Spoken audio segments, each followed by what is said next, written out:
You probably think you think clearly. Makes sense. You make decisions, you analyze things, you trust your judgment. So obviously, you're thinking logically, right? Well, not exactly. Hello and welcome back to Bookworm. Today we're diving into the art of thinking clearly. A book that basically says your brain makes mistakes all the time, not big, obvious ones, small ones, subtle ones, the kind you don't even notice. And that's the problem because these small thinking errors add up. They affect your decisions, your judgments, your entire perception of reality. And the worst part? You feel confident while making them. Stay with me as we dive deeper because once you see these patterns, you'll start questioning your own thinking.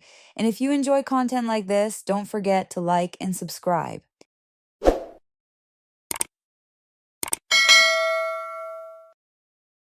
All right, let's jump right into this explainer and completely dismantle this massive myth that you and I are perfectly rational, logical thinkers. I mean, we all really like to imagine that we're sitting comfortably in the driver's seat of our own minds, right? We think we're carefully weighing the pros and cons of every choice, objectively analyzing the data, and always arriving at the optimal conclusion. But what if I told you that human thinking is actually completely riddled with systematic errors? Today, we are going completely deep into the central idea from Rolf Dobelli's really fascinating work, The Art of Thinking Clearly. We're going to unpack exactly why our brains are actually hardwired to make the exact same predictable mistakes over and over again.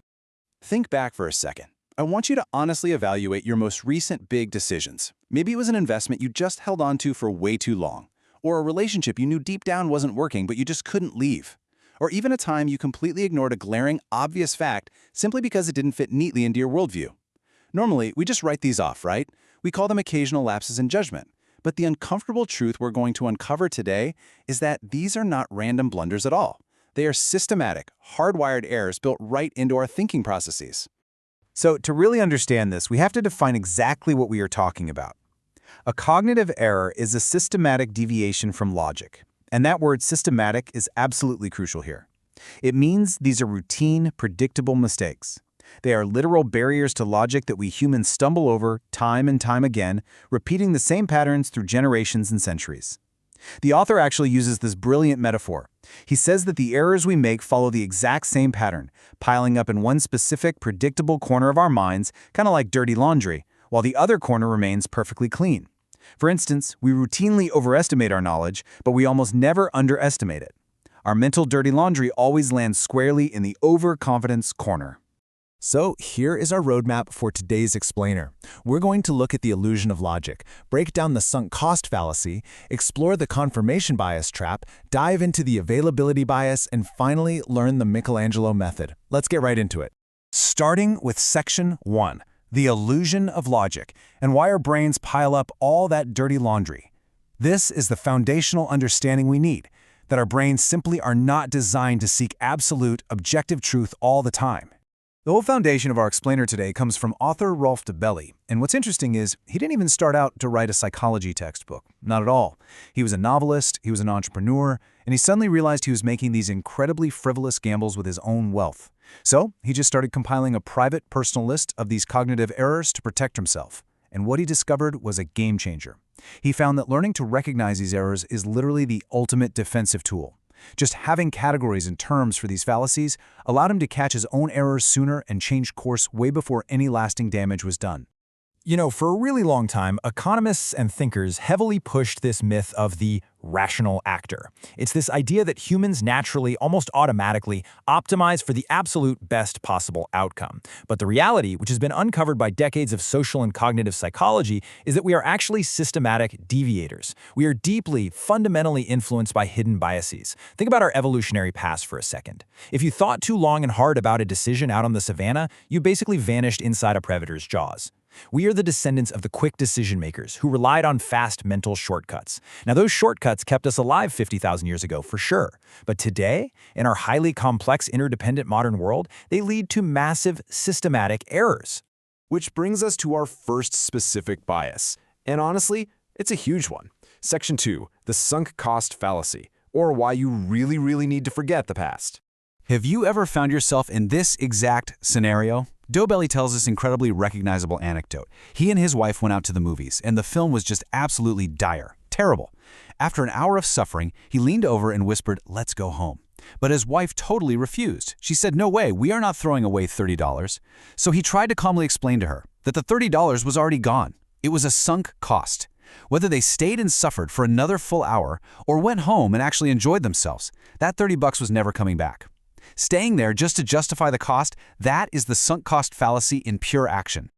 To really break out of this trap, true rational decision-making demands that you entirely forget the cost you've incurred to date. It literally does not matter how much time, how much money, or how much energy you have already invested into something.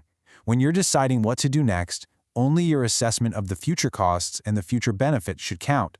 But man, our brains absolutely hate this. We despise the feeling of wasting an investment, so what do?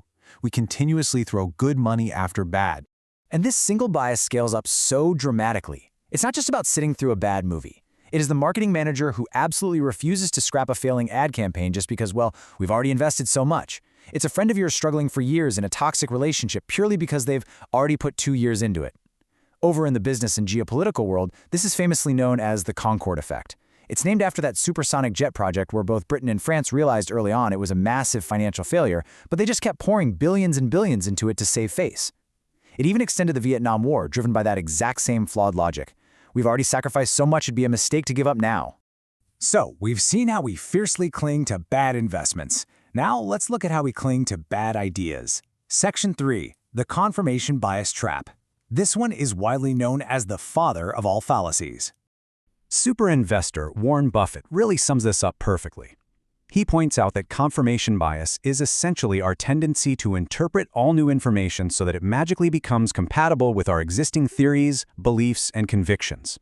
Put another way, we actively and systematically filter out literally any new information that contradicts our current views. We quietly label it disconfirming evidence and just toss it aside. We literally spend our lives browsing the same websites, reading the exact same blogs, and talking to friends who share our exact worldview. We build this massive echo chamber around ourselves that constantly convinces us we are always right. So how do we fight this father of all fallacies? Well, we have to adopt this rather ruthless motto from the literary critic Arthur Quillercouch. He said, "Murder your darlings." Now, he originally meant this for writers who needed to ruthlessly cut their favorite, most cherished, but totally redundant sentences, but it applies perfectly to our thinking too. Dobelli suggests physically writing down your core beliefs, whether that's about your worldview, your investments, or your career strategies, and then setting out specifically to find disconfirming evidence. You must actively try to find fault with your own theories. Axing beliefs that feel like old, comfortable friends is incredibly hard work, there's no doubt about it, but it is literally the only way to see reality clearly. Next up, let's explore exactly how we construct our mental map of the world. Section 4. The availability bias, or why we honestly prefer a wrong map to no map at all. Because of this availability bias, we create an entire picture of the world using only the examples that most easily pop into our minds. So we systematically overestimate the risk of things like being in a plane crash or being murdered. Why? Simply because those events are highly spectacular and they are plastered all over the news constantly. But at the exact same time, we vastly, wildly underestimate the risk of dying from silent killers, things like diabetes or stomach cancer. Our brains are just wired to imagine these loud, show-stopping outcomes way more readily than the quiet, mundane realities. Basically, we think dramatically, we don't think quantitatively. And let me tell you, this bias has massive real-world consequences. You see doctors often relying heavily on their favorite, most familiar treatments rather than looking at what might actually be statistically best for that specific case. Corporate boards will sit and spend hours debating easy-to-obtain quarterly figures while completely ignoring massive, hard-to-measure threats like a total slump in employee motivation. Over in the finance world, banks actually continued using the deeply flawed Black-Scholes formula for pricing derivative products for a full decade after they already knew it didn't work. Why? Because they literally didn't have another formula. They preferred a wrong map to having no map at all. To fend off this availability bias, you absolutely have to force yourself to seek out people who think completely differently than you do and actively gather information that is intentionally hard to obtain. Okay, so far we've uncovered some pretty heavy, dirty laundry hiding in our minds. But now let's shift over to the solution phase of our explainer. Section 5, the Michelangelo method and how we start chiseling away these errors through the brilliant concept of negative knowledge. There's this great legend that the Pope once asked Michelangelo the secret of his genius. He wanted to know exactly how he created the incredible statue of David.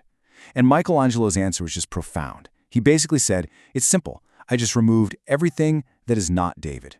This is such a powerful concept when we apply it to human thinking. Look, we don't always know exactly what makes us successful or what makes us perfectly happy. That's complicated. But we do know with absolute certainty what destroys success and happiness, and it's these cognitive errors. Therefore, clear thinking means adopting Michelangelo's method. Don't constantly focus on trying to be this brilliant, flawless genius. Instead, focus entirely on removing everything that is a cognitive error. Chisel away the stupidity, and good decisions will naturally be what remains. Now, this is practically applied through a concept the Romans called the via negativa, or the negative way. Instead of obsessing over what to do, you focus ruthlessly on what not to do. The legendary investor Charlie Munger famously pointed out that he and Warren Buffett haven't actually learned how to solve incredibly difficult business problems. No, what they've learned is how to simply avoid them altogether. The via negativa means learning the power of saying no. It means realizing that avoiding obvious stupidity is almost always vastly more effective than trying to be incredibly brilliant. And importantly, it also means knowing when to just relax. For low-stakes choices, like picking between flat or sparkling water at a restaurant, just let your intuition take over.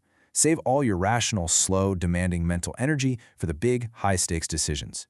So to really protect yourself when those high stakes are on the line, you want to use this 3-step defensive checklist. Step 1. You just have to accept that your thinking is fundamentally prone to error, no matter how highly intelligent you are.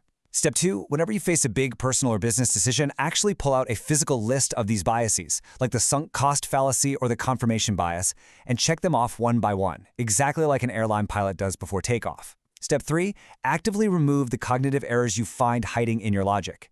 Look, you don't need a guarantee of a perfect outcome every time. You just need to ensure you aren't walking blindly into a completely predictable trap.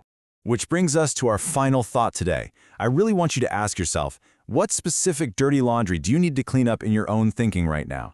Which of these systematic errors is just sitting right there in the corner of your mind, quietly influencing your next big decision? Are you desperately holding on to a sunk cost? Are you actively ignoring facts just because they contradict your favorite theory? The whole art of thinking clearly isn't about gaining superhuman willpower or suddenly becoming a perfect, unemotional calculating machine. It's simply about seeing the exact same traps that everyone else falls into and consciously choosing to walk around them. So take this defensive toolkit with you, apply that via negativa, and start chiseling away the errors in your own life. If there's one idea to take from this book, it's this.